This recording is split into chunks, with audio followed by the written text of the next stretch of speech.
Baik, bismillahirrahmanirrahim. Assalamualaikum warahmatullahi wabarakatuh. Perkenalkan, nama saya Holik Hidayatullah. Pada kesempatan ini, saya akan menjelaskan terkait dengan proposal penelitian saya yang berjudul Sintesis dan Karakterisasi Nanocellulose Fiber dari Limbah Batang Tembakau, Nicotiana tabacum, menggunakan metode High Intensity Ultrasonication.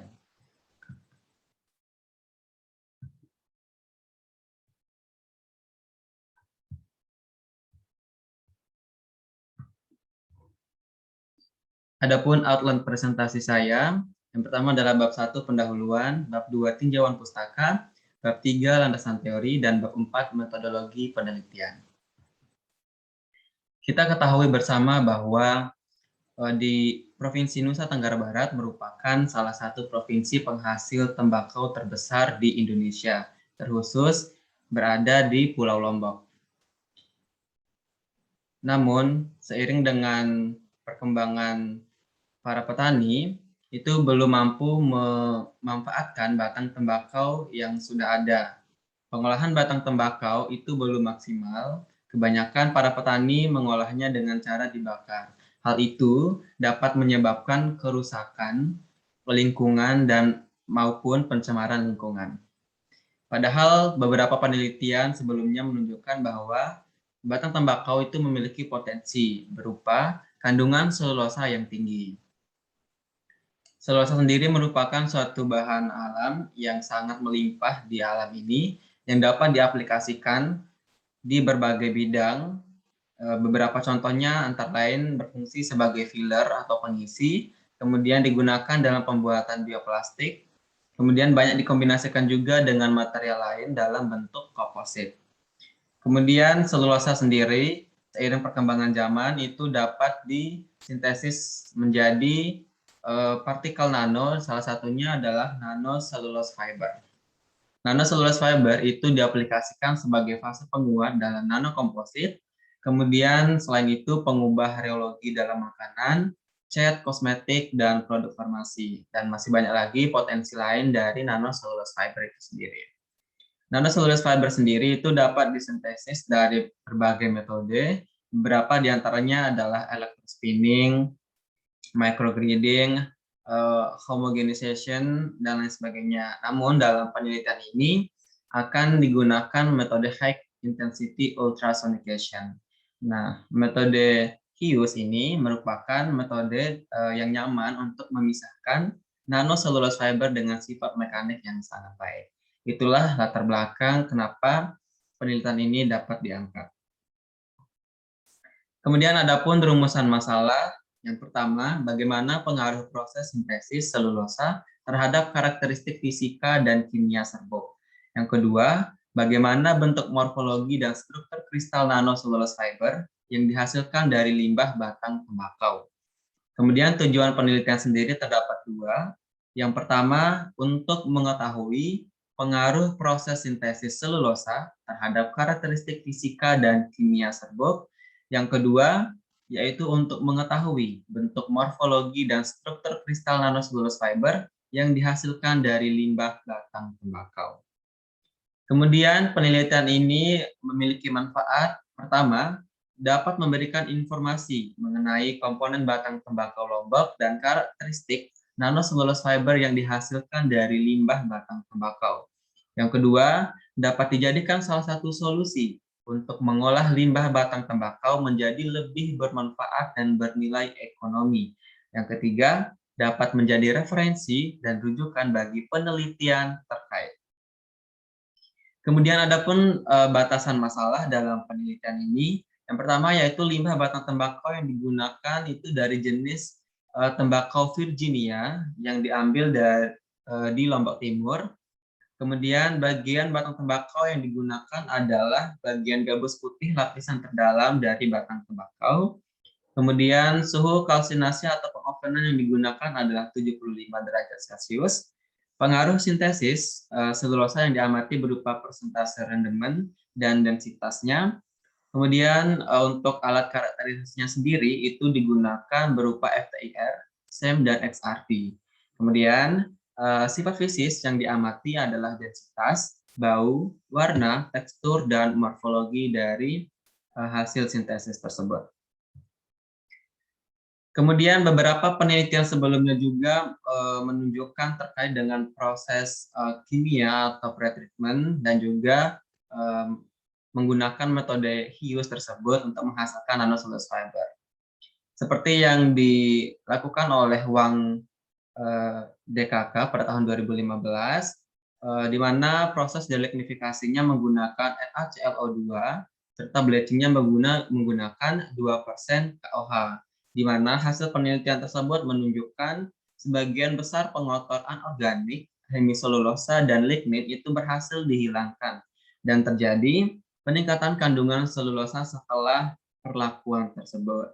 Selain itu, untuk metode HIUS sendiri untuk menghasilkan nanocellulose fiber itu pernah dilakukan oleh Chen DKK pada tahun 2011 yang menunjukkan hasil uji TEM dan FSM-nya itu diameter 1 nano yang dihasilkan sebesar 5-20 nanometer ketika daya keluaran ultrasonikasinya itu lebih besar dari 1000 watt. Sedangkan untuk hasil FTIR sendiri dan XRD-nya menunjukkan bahwa hemiselulosa dan lignin itu berhasil dihilangkan, serta mendapatkan nilai kristalinitasnya itu sekitar 69%. Selain itu, penelitian Hawas dan Deka pada tahun 2016 itu menunjukkan bahwa peningkatan daya keluaran dari ultrasonikasinya sendiri itu mengurangi ukuran nanocellulose fiber dan dapat menghasilkan struktur yang lebih tipis seperti jarum. Selain itu, analisis SRD itu menunjukkan kristalinitas serat nano yang lebih tinggi. Itulah beberapa penelitian yang dijadikan sebagai referensi dalam penelitian ini. Kemudian untuk bab 3, landasan teori sendiri, itu ada 7 poin yang dapat dibahas. Pertama yaitu tembakau, kedua batang tembakau, ketiga komponen batang tembakau, keempat ekstraksi selulosa, yang kelima nanocellulose fiber, yang keenam high intensity ultrasonication, dan yang terakhir karakterisasi material itu sendiri. Oke, untuk tembakau sendiri, kita tahu bahwa tembakau adalah merupakan sebuah tanaman musiman yang tergolong dalam tanaman perkebunan. Nah, tembakau itu sendiri termasuk dalam subfamily Nicotinae dan genus Nicotiana. Nah, spesies yang memiliki nilai ekonomis paling tinggi adalah spesies Nicotiana tabacum, di mana spesies ini yang digunakan dalam penelitian ini. Kemudian menurut Cahyono 2011 itu tembakau memiliki ciri-ciri sebagai berikut. Yang pertama adalah daun mahkota bunganya itu berwarna merah muda sampai warna merah. Kemudian mahkota bunganya berbentuk trompet panjang. Daunnya berbentuk lonjong pada ujung yang runcing. Kemudian kedudukan daun pada batang itu tegak dan tingginya tuh sekitar 120 cm. Kemudian untuk batang tembakau sendiri itu memiliki bulu halus. Bila dipegang akan terasa lekat karena adanya sekresi pada bulu-bulu tersebut. Batang tembakau tidak bercabang, tetapi pada saat berbunga di bagian atas akan tumbuh tunas. Nah, bila dibiarkan, tunas-tunas tersebut akan tumbuh menjadi sirung atau sulang. Kemudian pada layar tersebut disajikan tabel komposisi kimia dari batang tembakau dari referensi penelitian Liu DKK 2015 dan juga Handayani DKK pada tahun 2018. Di sana terdapat parameternya yaitu berupa selulosa, hemiselulosa, kemudian karbon organik totalnya, nitrogen total, lignin, nikotin, kadar air. Nah, untuk yang pertama dalam penelitian ini, komponen batang tembakau yang diamati itu berupa kadar air, selulosa, lignin, dan hemiselulosa. Nah, untuk kadar air sendiri itu menurut Heriawan DKK pada tahun 2016, standarnya itu untuk kadar air pada dalam suatu sampel uji adalah kurang dari 14%. Nah, kadar air sendiri dapat dihitung menggunakan persamaan seperti yang tertera pada layar, di mana W1-nya sendiri adalah bobot awal, kemudian W2-nya adalah bobot akhir. Kemudian hasil dari pengurangan bobot awal dikurang bobot akhir dibagi dengan bobot awal itu dikali dengan 100% itu adalah persamaan dari kadar air. Untuk mengetahui persentase dari kadar air sendiri. Kemudian untuk selulosa sendiri, selulosa atau dalam rumus kimianya C6H10O5 dalam kurung N adalah polimer berantai panjang polisakarida karbohidrat dari beta glukosa. Nah, senyawa penyusun utama dari dinding sel dan komponen utama dalam pembuatan kertas. Nah, untuk mengetahui kadar selulosa sendiri dalam satu sampel uji, itu dapat digunakan persamaan berupa perbandingan antara berat endapan selulosa dibanding dengan berat bahan kering, kemudian dikalikan dengan 100%. Selanjutnya yaitu lignin. Lignin merupakan polimer kompleks yang tersusun dari unit-unit fenilpropan. Nah, lignin sendiri itu terletak di antara sel-sel dan di dalam dinding sel sendiri. Nah, di dalam dinding sel lignin itu sangat erat kaitannya dengan selulosa dan berfungsi untuk memberi ketegaran atau sebagai penegak pada sel sendiri. Nah, kemudian kadar lignin sendiri itu dapat dihitung menggunakan persamaan yaitu berat akhir dibagi dengan berat awal kemudian dikali dengan 100%. Kemudian untuk hemiselulosa sendiri itu merupakan polisakarida yang mengisi ruang antara serat-serat selulosa dalam dinding sel tersebut. Nah, hemiselulosa ini memiliki rantai polimer yang pendek, oleh karena itu sebagian besar dapat larut dalam air. Nah, kemudian untuk mengetahui kadar selulosa sendiri dapat menggunakan persamaan yaitu B-C dibagi dengan A dikali 100%, di mana A sendiri merupakan berat awal sampelnya, kemudian B sendiri adalah berat setelah reflux pertama, kemudian C-nya sendiri adalah berat akhir dari sampel. Nah, kemudian untuk poin selanjutnya itu kita akan membahas terkait dengan ekstraksi selulosa.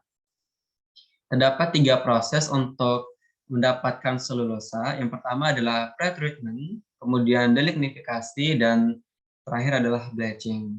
Nah, untuk proses pretreatment sendiri, itu tujuannya melemahkan gaya intramolekul dan intermolekul pada rantai lignoselulosa. Jadi untuk pretreatment sendiri itu untuk memudahkan pemisahan antara lignin dengan selulosa. Kemudian untuk proses delignifikasi itu tujuannya untuk menghilangkan atau memisahkan lignin dengan serat selulosa yang ada dalam batang tembakau. Setelah proses delignifikasi, maka tahap selanjutnya yaitu proses bleaching. Nah, proses yang menggunakan sejumlah bahan kimia untuk memutihkan sekaligus menghilangkan senyawa kimia lain yang tidak diharapkan. Salah satunya yaitu hemiselulosa. Nah, jadi setelah ketiga proses ini, maka yang didapatkan akhirnya berupa selulosa murni. Karena kandungan lain selain dari selulosa itu sudah dihilangkan melalui 3 tahap tadi.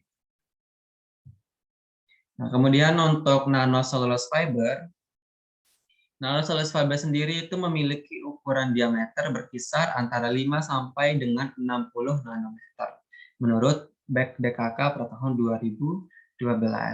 Nah, nanocellulose fiber itu dapat disintesis dari berbagai sumber yang kaya akan selulosa seperti kapas, pisang, kelapa sawit, bambu, gandum, beras, dan ampas tebu.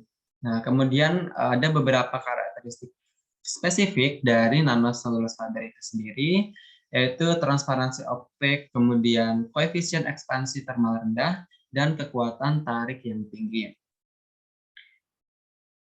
Kemudian nanocellulose fiber sendiri itu dapat disintesis dari berbagai metode, yaitu diantaranya high pressure homogenization, microfluidization, microgrinding, high intensity ultrasonication, steam explosion, dan electrospinning.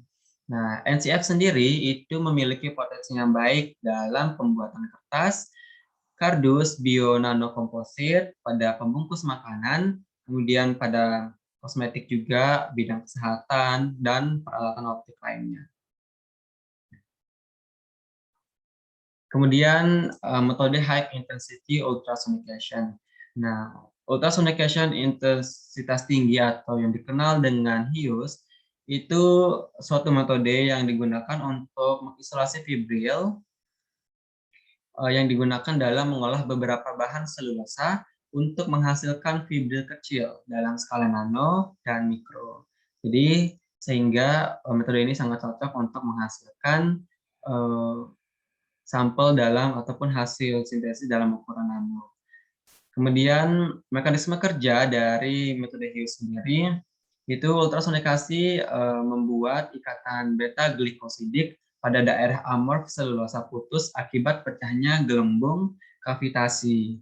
Nah, gelembung HIUS itu menghasilkan daya osilasi mekanik yang sangat kuat karena adanya kavitasi sehingga dapat membuat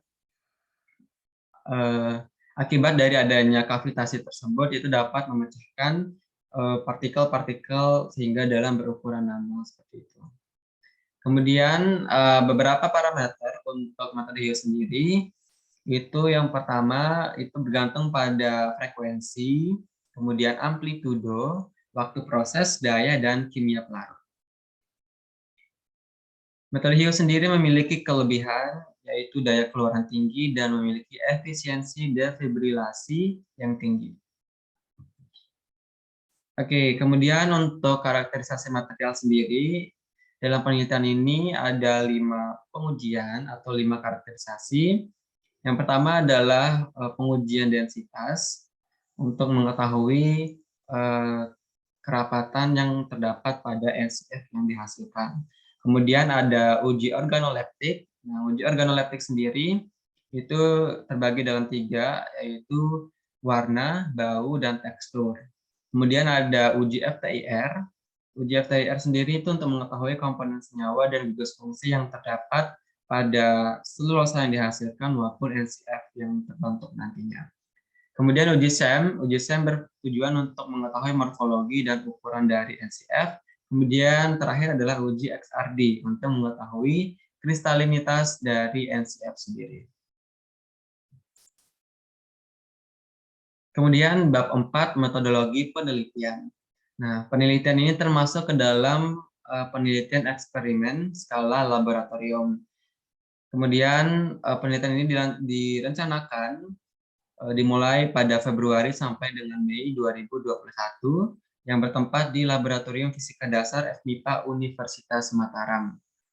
Kemudian adapun alat-alat yang dibutuhkan dalam penelitian ini, ayakan 60 mesh, blender, pisau, toples penyimpanan, reflux, corong, kertas saring, oven, magnetic stirrer, batang pengaduk, sendok plastik, alat-alat gelas, pipet tetes, corong kaca, neraca analitik, kemudian hot plate, cawan porselin, cawan masir, tabung Erlenmeyer, ultrasonikator, kemudian pignometer, dan kemudian ada alat kalibrasi yaitu FTIR, XRD, dan SEM.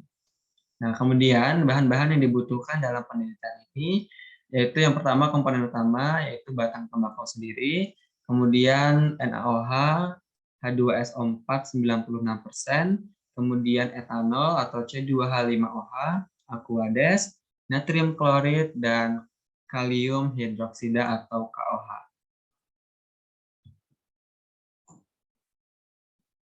Untuk penelitian sendiri itu prosedurnya terbagi dalam 3, yaitu preparasi sampel, kemudian ekstraksi selulosa, dan juga ada sintesis dari nanocellulose fiber. Yang pertama untuk preparasi sampel, itu batang tembakau dicuci, kemudian dilakukan pemotongan. Setelah dipotong, nanti akan dikeringkan menggunakan oven dengan suhu 75 derajat Celcius. Setelah di oven, batang tembakau tersebut dihaluskan dan kemudian dilakukan pengayakan atau penyaringan dengan menggunakan ayakan 60 mesh. Kemudian bakal dihasilkan serbuk dari batang tembakau sendiri. Kemudian serbuk tersebut didewaks dengan campuran benzena atau etanol dengan perbandingan 2:1 itu pada suhu 90 derajat Celcius selama 6 jam. Kemudian setelah itu ditambahkan larutan NaClO2 yang diasamkan pada suhu 75 derajat Celcius dalam waktu 1 jam. Nah, proses tersebut diulangi sebanyak 5 kali. Nanti akan dihasilkan larutan supernatan yang jernih dan transparan. Setelah dihasilkan, selanjutnya yaitu ditambahkan KOH 2% pada suhu 90 derajat Celcius. Setelah itu disaring dan dibilas dengan Aquades sampai residunya itu netral. Kemudian terakhir yaitu dikeringkan pada suhu 80 derajat Celcius. Maka akan dihasilkan selulosa murni dari batang tembakau tersebut. Nah, setelah didapatkan selulosa murni, selanjutnya yaitu sintesis nanoselulose fiber. Nah, serbuk selulosa yang didapat tadi itu direndam dalam air suling dengan konsentrasi mendekati 0,5% massa. Kemudian ditambahkan 120 ml larutan selulosa tadi dalam generator ultrasonik. Nah, proses ultrasonikasi tersebut itu pada frekuensi 20 sampai 25 kHz, kemudian selama 40 menit dengan daya yang divariasikan yaitu 800 dan 1000 watt. Kemudian nanti akan dihasilkan nanocellulose fiber. Nah, nanocellulose fiber yang dihasilkan itu akan dilakukan karakterisasi berupa uji densitas, SEM, uji organoleptik, dan juga uji XRD-nya sendiri. Setelah dilakukan pengujian, maka dilakukan analisis hasil dan didapatkan kesimpulan. Kemudian setelah didapatkan hasil, maka selanjutnya adalah analisis datanya sendiri. Untuk selanjutnya adalah pengumpulan data. Nah, untuk data sendiri itu dikumpulkan berupa gambar, grafik, dan data analisis berupa soft file yang mengandung informasi yang dibutuhkan. Nah, data-data yang diperoleh melalui dokumentasi, perhitungan, pengolahan data, serta menganalisa jurnal-jurnal yang berkaitan untuk memenuhi tujuan dilaksanakannya penelitian ini. Kemudian, analisis data sendiri menggunakan teknik berupa perhitungan secara manual dengan bantuan software Origin Pro 2019B, kemudian menggunakan Microsoft Excel dan juga software ImageJ. Untuk software Origin Pro sendiri itu untuk menganalisis atau membuat grafik dari XRD-nya sendiri. Kemudian software ImageJ itu untuk menganalisis dari hasil uji SEM-nya sendiri. Kemudian interpretasi data.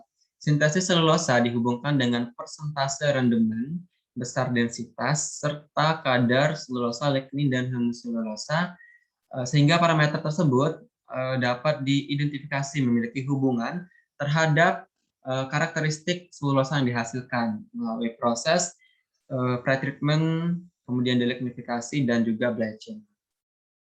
Selain itu, sintesis dan karakterisasi selulosa alami dari limbah batang tembakau dikategorikan sebagai material nanocellulose fiber apabila memiliki densitas serat yang rendah, kemudian morfologi permukaan yang baik, memiliki kristalinitas tinggi, dan luas permukaan spesifik yang tinggi juga, serta ukuran serat yang diperoleh itu berkisar 5 sampai dengan 20 nanometer. Itu saja presentasi dari saya, kurang lebihnya saya mohon maaf. Wassalamualaikum warahmatullahi wabarakatuh.